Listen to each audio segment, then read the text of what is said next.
The plane had been legally dead for 1,091 days, and the man who brought it back to life was paid $9 an hour to mop the floor underneath it, and not one person in that hangar knew his name until the night he opened his mouth and stopped a woman worth $250,000 a year from losing everything.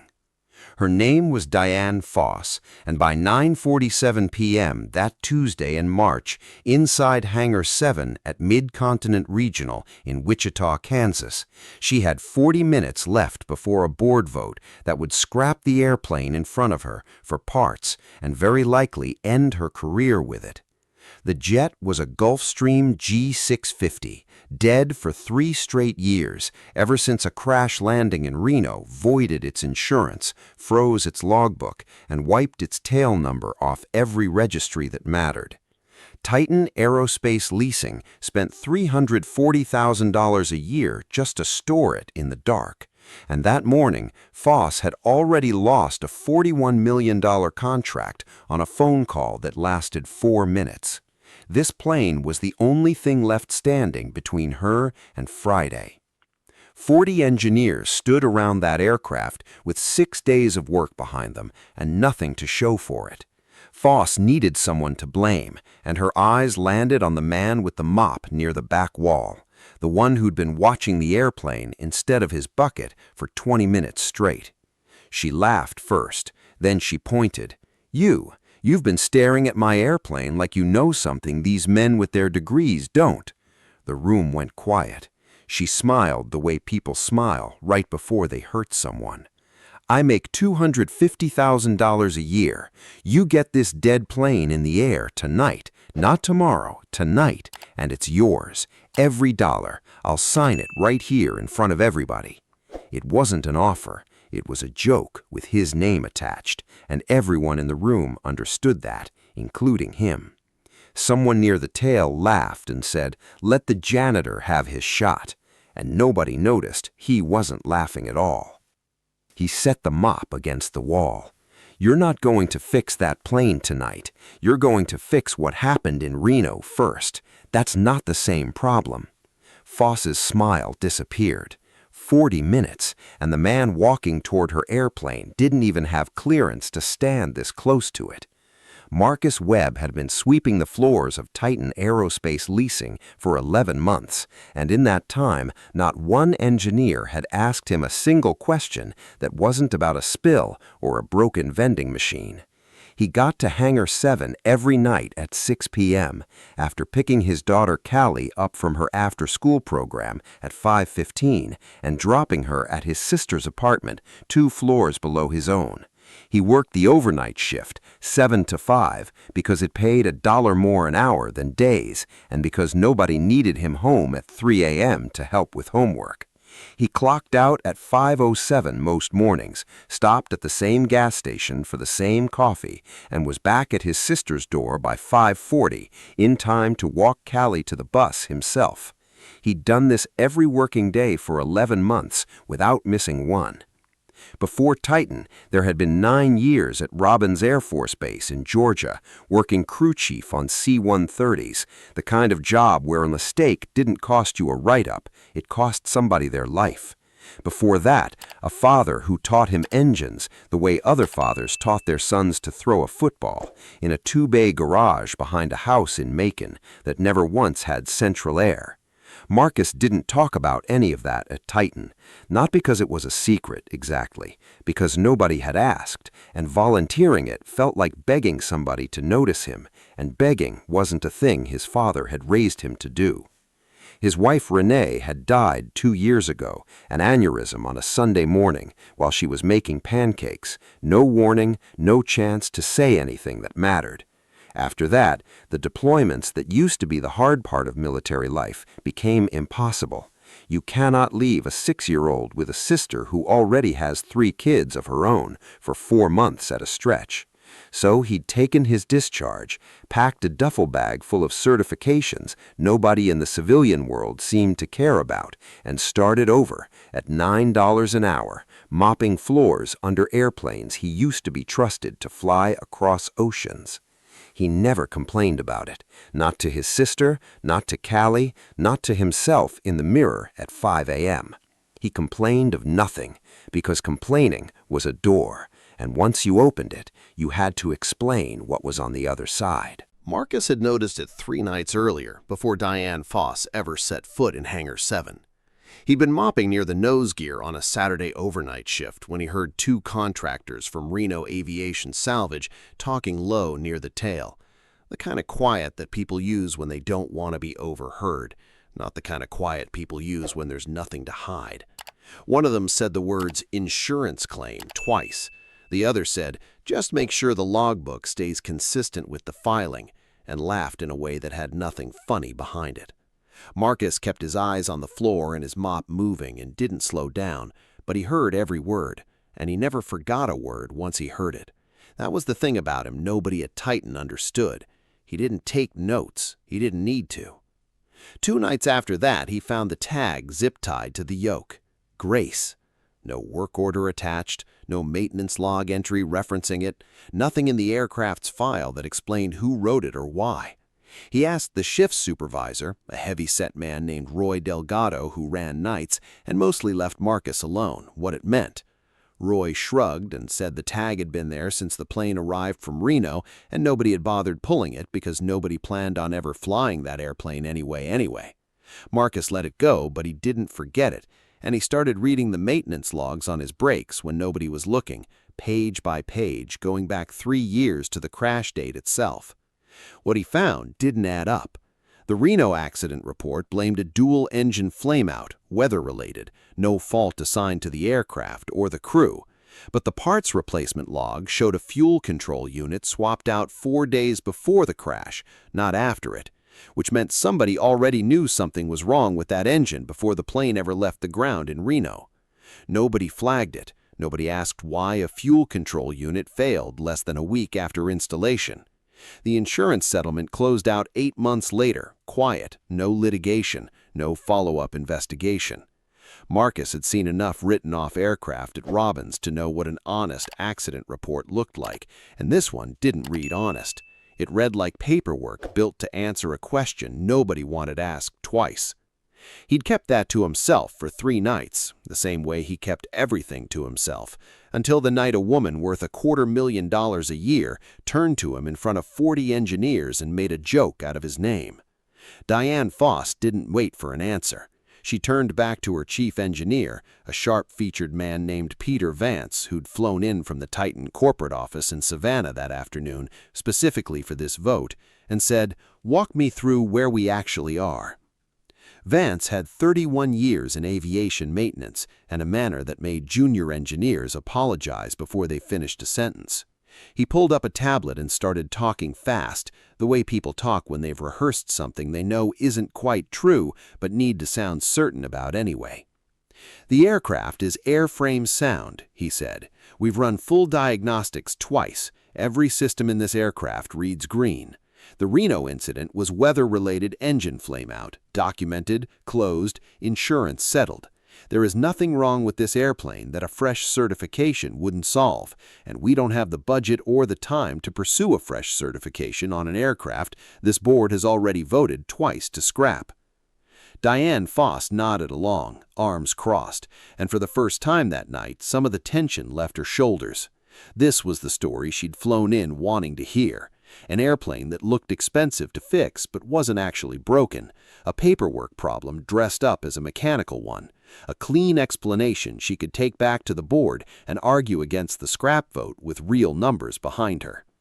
"So if it's airframe sound," she asked, "why hasn't anyone flown it in 3 years?" "Recertification costs," Vance answered. "Nobody wanted to spend the money on an asset the board had already planned to write off. It's not that it can't fly, Miss Foss. It's that nobody's had a reason to prove it can." 2 of the FAA liaisons nodded along with him. One of the younger engineers, a woman named Priya Shah who'd been on this account 8 months, opened her mouth like she wanted to say something and then closed it again when Vance glanced her way. Marcus watched that exchange from the back wall and filed it the same way he'd filed the conversation about the insurance claim 3 nights earlier. Somebody in this room already knew something, and it wasn't Vance. Foss believed every word Vance said because it was the version of events that let her walk back into that boardroom with a plan instead of a loss.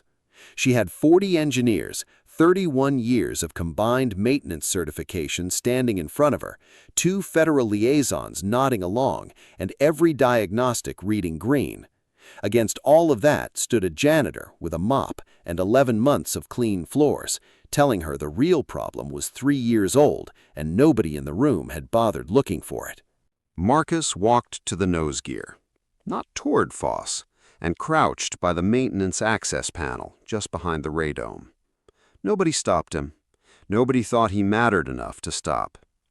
"Fuel control unit," he said, loud enough to carry, but not shouting. "Check your parts log, not the log after the crash, the one 4 days before it." Vance's jaw tightened. "We've reviewed every page of that maintenance history, more than once." "Then you already know the FCU was replaced March the 9th, 3 years ago. The crash was March the 13th. Marcus stood back up. "Nobody replaces a fuel control unit on a healthy engine 4 days before a flight for no reason. Something failed a check, and somebody swapped the part instead of writing why it failed. That's not a maintenance record. That's a cover-up with a part number on it." The hangar went quiet in a different way than it had all night. Priya Shah, the young engineer who'd almost spoken up 10 minutes ago, finally did. "I flagged that exact date discrepancy in my initial review. It got marked as a duplicate entry error and closed out before I could follow up on it." Vance turned on her. "That was a data entry issue. I signed off on it myself." "You signed off on it in 4 minutes, Priya said. "I timestamped it." Foss's eyes moved from Vance to Marcus to the tag still zip-tied on the yoke. Grace. She'd been staring past it all night, and now she stared at it directly. "Who is Grace?" she said. Not really a question, more like she already suspected the answer would matter more than anything Vance had told her in the last 20 minutes. Marcus looked at the tag too. "I don't know yet, but whoever wrote that name on this airplane wrote it after the crash, not before, because the tag references a serial number that doesn't match anything from the original build sheet. Somebody added a part after Reno that isn't in any log I've found. And if that part's still on this aircraft, then whatever caused that flameout 3 years ago never actually got fixed. It got hidden." Vance's face had gone the color of the hangar floor. "They didn't fix the flameout," Marcus said. "They pulled a used, uncertified fuel control unit off a salvage aircraft, installed it here after the crash, forged a maintenance entry to make it look original, and closed the insurance claim before anyone could ask why a 3-year-old engine failed twice. This aircraft has been sitting on a part that was never inspected, never certified, and never legal to install. That's not a paperwork problem, Miss Foss. That's the actual reason nobody's flown it in 3 years. Everyone was afraid to look." Foss stood very still. 31 minutes left on the board's deadline, and the story she'd planned to carry back into that room had just come apart in her hands, replaced by something far larger and far more dangerous than a scrap vote. "Fix it," she said quietly. "Whatever that costs, fix it tonight." Marcus didn't move right away. "Fixing it isn't the hard part," he said. "The fuel control unit's a 4-hour swap if we've got a certified replacement in inventory. The hard part is what happens after. Because if I put a legal part on this airplane and sign off on it, I'm not just clearing the aircraft, I'm putting my name on a record that says Reno Aviation Salvage falsified a maintenance log, and Titan's own review process missed it, or covered for it, 3 years running." Vance found his voice again, but it came out smaller than before. "That's a leap. We don't know Titan had any knowledge of—" "Somebody signed the closeout on that insurance claim," Priya said, still holding the flashlight steady on the housing. "I pulled that file last year out of curiosity, back when I first started here. It was signed by this company's regional director, not Reno Salvage, Titan. She looked at Foss. It's in the shared drive. I can have it up in 90 seconds. The hangar had gone very quiet.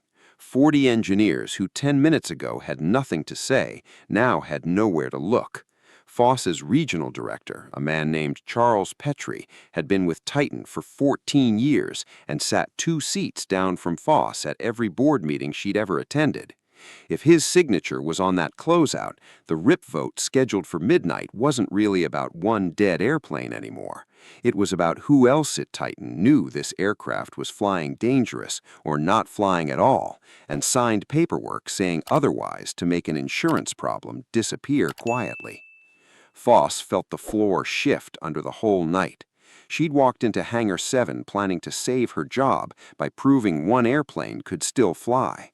Now she was 30 minutes from possibly proving her own company committed insurance fraud to bury a mechanical failure that could have killed a flight crew.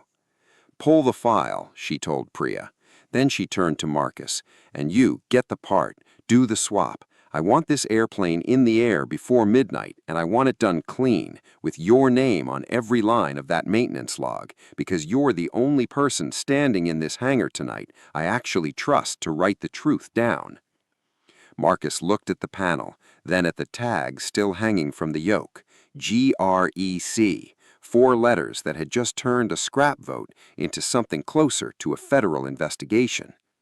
"Give me the part," he said, "and somebody call Petrie. He should probably hear this from us before he hears it from anyone else."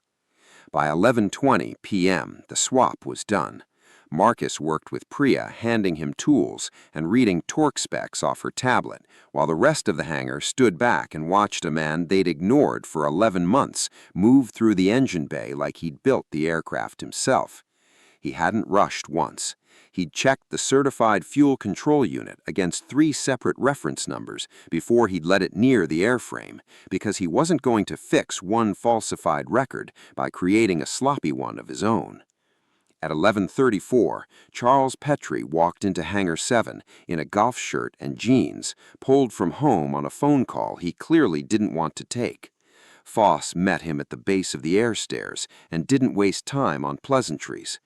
"Diane, I need you to explain your signature on a Reno Aviation Salvage Insurance closeout from 3 years ago, specifically the part where an uncertified salvage component got installed on this aircraft and logged as original equipment."